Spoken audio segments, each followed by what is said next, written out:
आप सब लोगों को मेरा नमस्कार और वीडियो देखने के लिए दिल से धन्यवाद।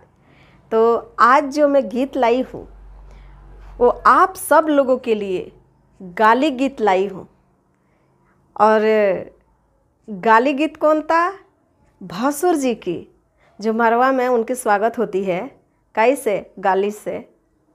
तो यदि ये गाली गीत पसंद आता है तो लाइक, सब्सक्राइब और शेयर जरूर करें और कमेंट में लिखें कि ये गाली गीत आप लोगों को कैसा लगा। कहवा बाजे पायल घुंघरू, कहवा बाजे ढोल है, कहवा बाजे पायल घुंघरू, कहवा बाजे ढोल है, कहवा नाचे भसुरा साला धोती कुर्ता खोल के, कहवा नाचे भसुरा साला धोती कुर्ता बाजे पायल घुंघरू। क्यों?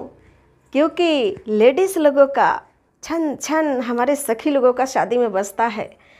अंगना बाजे पायल घुंघरू, दुअरा बाजे ढोल है, अंगना बाजे पायल घुंघरू, दुअरा बाजे ढोल है, अमाड़ावा में भसुरा नाचे धोती कुर्ता खोल के, माड़ावा में भसुरा नाचे धोती कुर्ता खोल के, कहवा बाजे पायल घुंघरू, कहवा बाजे ढोल है, कहवा बाजे पायल घुंघरू, कहवा बाजे ढोल है, कहवा नाचे कहवा नाचे समधी साले धोती कुर्ता खोल के, कहवा नाचे समधी साले धोती कुर्ता खोल के। क्यों?